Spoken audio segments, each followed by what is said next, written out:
Geography and Topography. This chapter's title refers to the Greek world, rather than Greece. While Greece is a unified country today, the territory of the present-day country was not unified under one rule until the rise of the Macedonians in the 4th century BCE. Instead, the basic unit of organization in the period covered in this chapter was the polis, an independent city-state, which consisted of a walled city that controlled and protected the farmland around it. Historians estimate that close to 1,500 of these city-states dotted the ancient Greek landscape. Each of these polis, plural form of polis, possessed its own form of government, law code, army, cults of patron gods, and overall culture that set it apart from the other city-states. While the two most famous polis, Athens and Sparta, controlled vast territories of farmland, most city-states were quite small, with a population of just a few thousand citizens. Furthermore, the Greek world in antiquity encompassed much more than present-day Greece, extending as far as Italy in the west and the territories of modern-day Turkey and Ukraine in the east. The geography and topography of the Greek mainland and the Mediterranean region surrounding it influenced the history of the Greek people in a number of crucial ways. First, the mountainous nature of mainland Greece, especially in the north, allowed different regions to remain somewhat isolated. The most isolated of all, Thessaly and Macedon, were viewed as uncivilized barbarians by the rest of the Greeks in the Archaic and Classical periods. One oft-mentioned example of their barbarism in Greek literature is that they drank their wine undiluted and largely kept to themselves until their rise to military prominence in the mid-4th century BCE. The mountains throughout the northern portion of mainland Greece, in addition to isolating regions from each other and promoting regional culture, also provided tactical defenses in the face of external attacks. Most famously, the Persians learned the hard way about the challenges of navigating the Greek landscape during the Second Persian invasion of Greece in 480 BCE.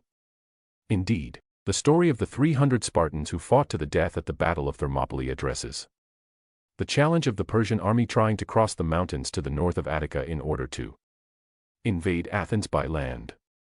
The isthmus, a narrow strip of land controlled by Corinth, played a similar role in separating mainland Greece from the large peninsula of the Peloponnese.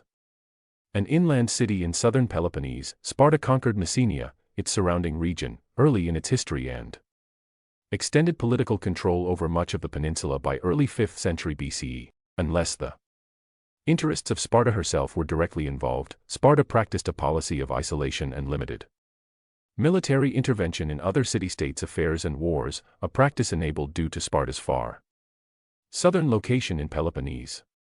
No less influential for the history of the Greek city-states than the topographical features were the resources that the land in different regions provided for agriculture and manufacturing. Mainland Greece was notoriously unsuitable for agriculture. Growing the grain staples wheat and barley in the rocky and clay-filled soil of Athens was especially difficult, while the mountainous regions across the entire mainland were optimal for herding rather than agriculture.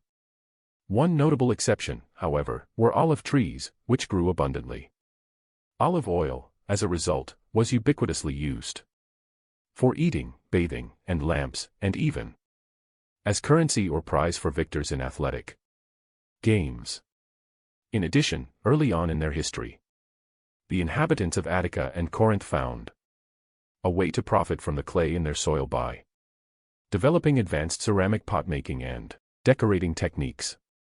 Remains of Athenian and Corinthian wares have been found at archaeological sites all over the Mediterranean, attesting to their popularity abroad.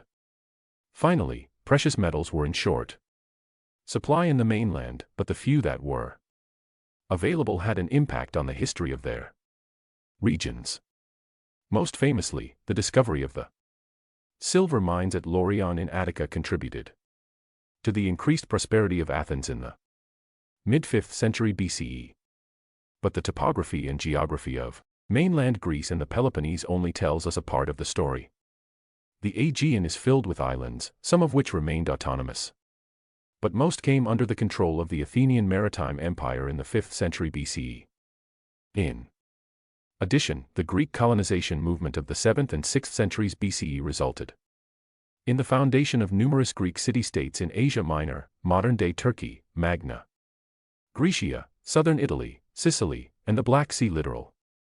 The history of the Greek world from its earliest settlements to the Roman conquest, therefore, is inextricably tied together with the history of the Mediterranean as a whole.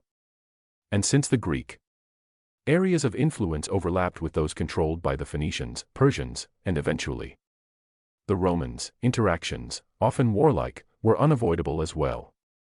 As the modern historians Peregrine Horton and Nicholas Purcell noted, the Mediterranean was the corrupting sea, one whose inhabitants were like frogs around the pond, watching each other and borrowing each other's cultural and technological achievements. As this chapter and the next will show, the Greeks and the Romans were the farthest leaping frogs of all.